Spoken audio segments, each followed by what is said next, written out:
Assalamualaikum warahmatullahi wabarakatuh, and a very good afternoon, ladies and gentlemen.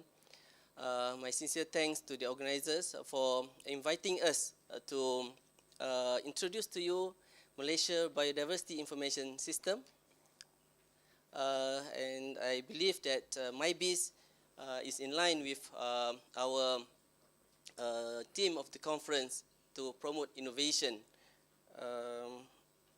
in PA management. Before that, Mr. Nagu, I think my task will be very challenging because I don't have chocolate or burger rings to attract my audience. But anyway, if let's say, where is Miss Allison? Yeah, you can provide it to me. Then it's okay. Just joking.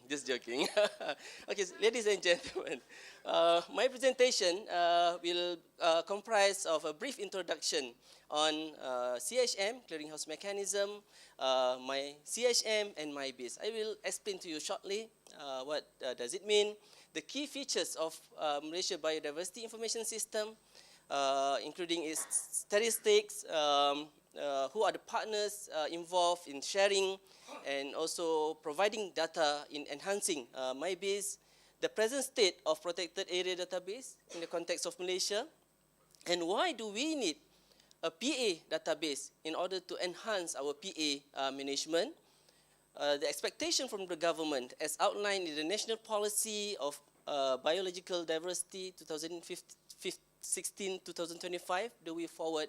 And at the end of this session, my colleague, Mr. Yasir, will demonstrate to you the actual online system for us to explore and experience. What is a CHM? Without looking at the slide, anyone wanted to give any response or feedback? None. Okay. My CHM, Clearinghouse Mechanism, is a biodiversity information exchange platform. In particular, users can access to biodiversity-related information, and this information can be used for planning, monitoring, and reporting of biodiversity conservation. That is a CHM. So we move on to what are the roles of a CHM. CHM is intended to significantly contribute to the implementation of Convention on BioD. How? Through effective information services. For instance, CHM will facilitate the implementation of biodiversity plan. It also promote and facilitate scientific and technical cooperation in relation to biodiversity conservation. Promote knowledge sharing, because as a database, people can get access to the database, and it will encourage people to share the knowledge and also to encourage information exchange. Last but not least, it will strengthen the network of CBD, where the information can be shared by the CBD parties and partners. The need for a CHM. At the first COP way back in 1994, it was decided that a CHM should be established by all the contracting parties. It is guided by the CBD Article 1818, where the Article 18 states that the need to establish a clearinghouse mechanism to promote and facilitate technical and scientific cooperation. I guess our workshop today is also intended to for us to promote and facilitate technical and scientific cooperation. COP9 encourages all the contracting parties to develop national CHM as a key means for the implementation of and review of National Biodiversity Strategic Action Plan. Whereas in 2012, during COP11, all contracting parties call to share through national CHM or other relevant mechanism, information on results from the monitoring of progress towards the Aichi biodiversity targets. Any questions so far? Okay, hopefully you can get what I'm trying to deliver. CHM is also recognized as one of the vital tools in achieving Aichi biodiversity target. Aichi Biodiversity Target 19 states that by 2020, knowledge, the science-based and technologies relating to biodiversity are improved, widely shared, transferred, and applied. These are among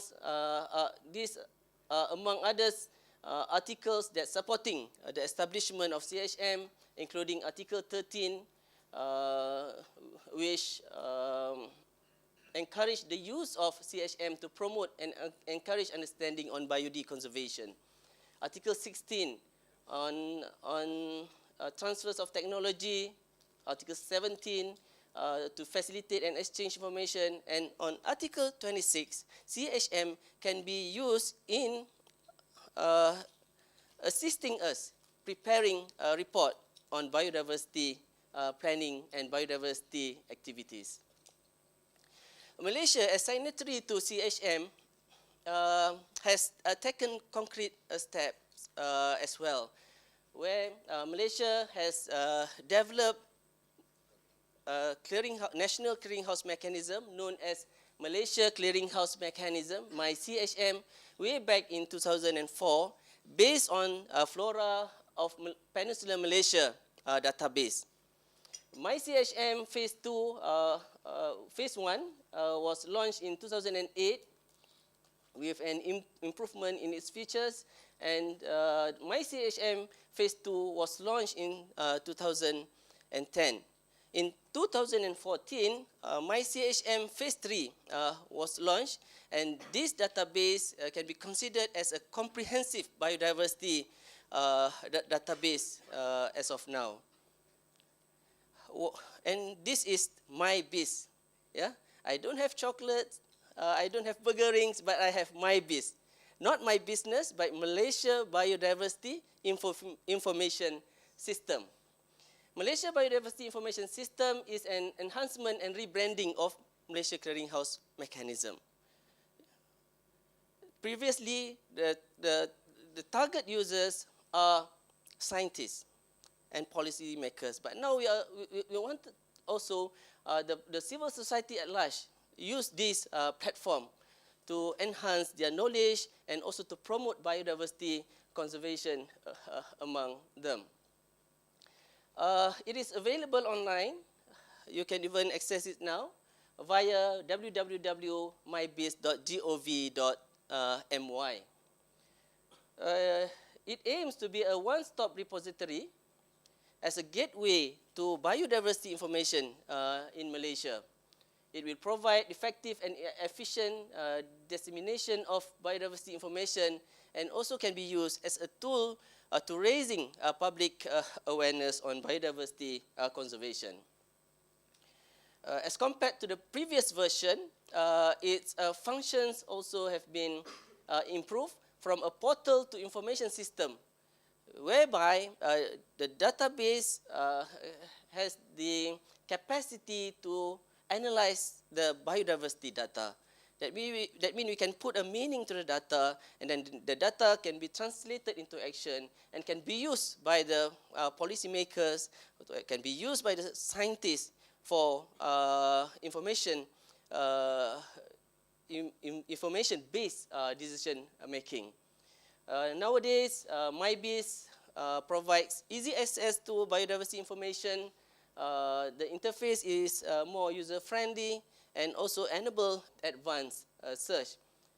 As of now, MyBis is used by a wide range of groups, including scientists, experts, professionals, policymakers, NGOs, corporate sectors, and the public. We move on. This is some of the key features of MyBis. Mr. Yasir will further elaborate this during his demonstration. In order to get an overview of MyBis, I would like to present to you the short video montage of MyBis. Okay, welcome to the updated version of Malaysia Clearinghouse Mechanism known as Malaysia Biodiversity Information System. So we will explore further during the demonstration shortly. Ladies and gentlemen,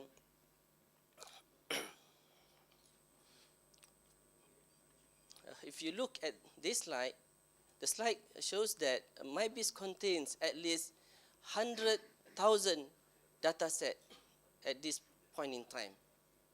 The data set including Malaysia's flora and fauna, species, the biodiversity specimens, biodiversity experts, images, and not to forget protected areas.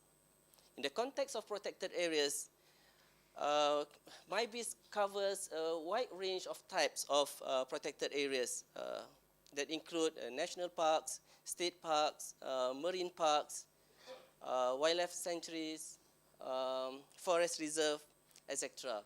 And the data were derived from the master list of protected areas in Malaysia, a draft report produced by WWF Malaysia. And I really hope that we can finalize the master list so that we can put all the data into this database for us to maintain it more effectively. MyBis has been visited by more than 20,000 visitors since April this year, and from more than 84 countries, including UK, India, Philippines, US, etc. These are among strategic partners of MyBis, NRE agencies, government agencies, research institutions, universities. We have a project with a number of universities and research institutions whereby they provide us with data on biodiversity scientific collection. From this exercise, we managed to get more than 50,000 data up to date, and we hope that we can get more than 100,000 data on scientific collection by year end. Corporate sectors and also individual. Let's look at the current scenario of our PA database. Based on the literature, there are a number of issues, there are several actually, issues and challenges relating to a database. Among others, data are segmented and scattered, various agencies and authorities. We have data in Peninsular Malaysia, we also have a data in Sabah, and we also have data in Sarawak. And in Peninsular Malaysia itself, we have many authorities and agencies.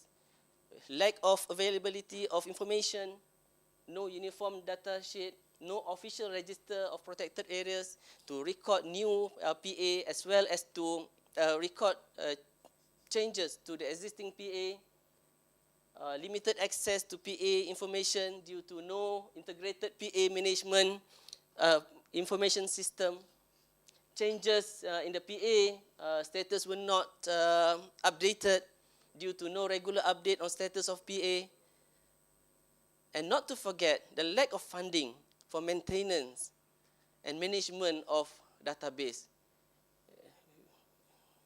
That we need to overcome these barriers.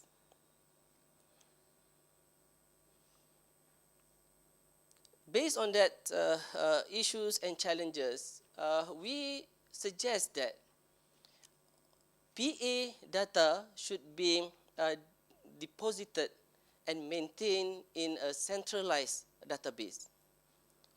Maybe we have one centralized database in Peninsular Malaysia, and we have another database in Sabah and Sarawak, so that we can ensure that we have an up-to-date and accurate record of PA. So we can put all the data into the mybis. So with the enhancement of mybis, in particular on PA module, it is expected to facilitate establishment of an online registry of PAs, to improve data management on PAs, to improve online access to information on PA, to encourage sharing, and etc. Yeah, and if you look at the final point, mybis also will enable users like the policymakers to use spatial and attribute data in the database in decision making and formulating policy.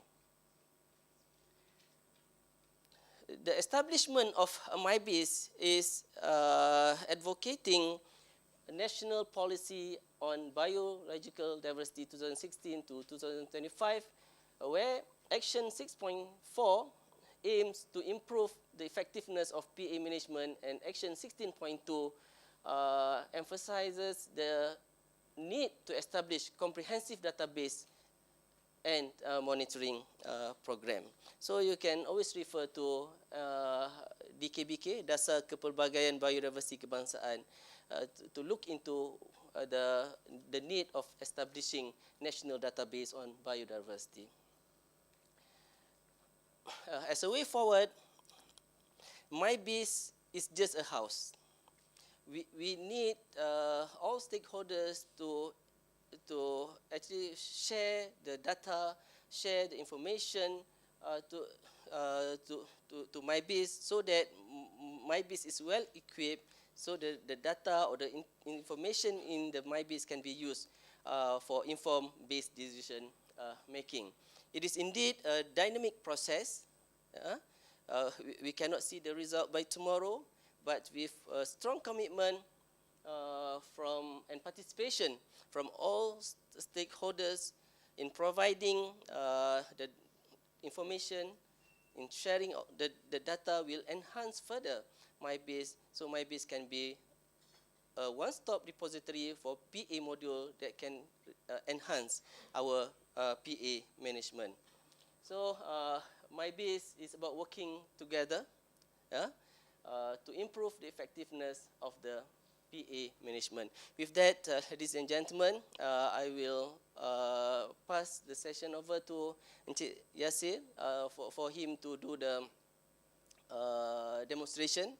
So I conclude my presentation and would love to hear your comments and feedback in order to enhance mybis as a one-stop repository center for our nation. Thank you very much.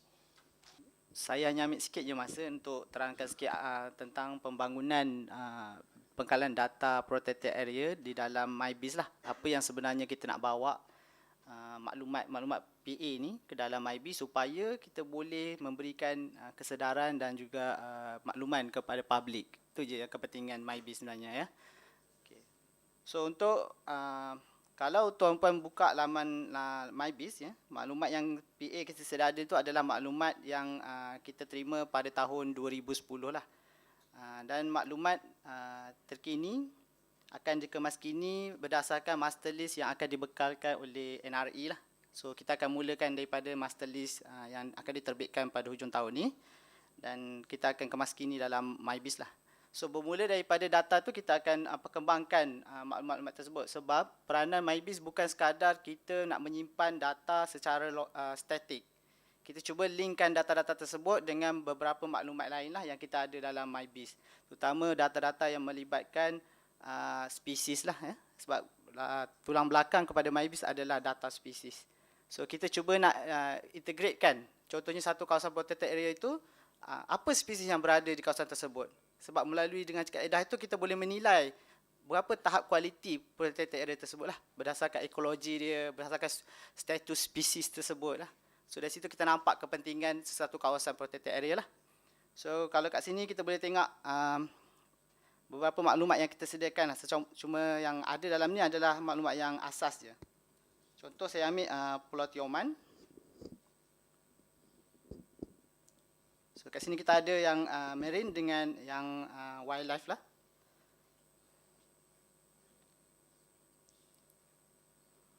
So kat sini kita ada beberapa maklumat asas berkaitan pengurusan kawasan tersebut. Dan kita cuba linkkan juga dengan maklumat spesies. Ya, kat sini kita boleh nampak status spesies yang berada di kawasan tersebut. Ya, kalau kita tengok macam ada satu spesies endangered dekat Pulau Tioman. Ini salah satu contoh data lah. Ya. Bermaksud kalau kita banyak isytihar maklumat berkaitan Pulau Tioman, kita akan nampak dia punya status. Bermaksud lagi tinggi IUCN status pada satu kawasan PA, bermaksud makin berkualiti lah data-data maklumat yang ada dalam kawasan tersebut lah.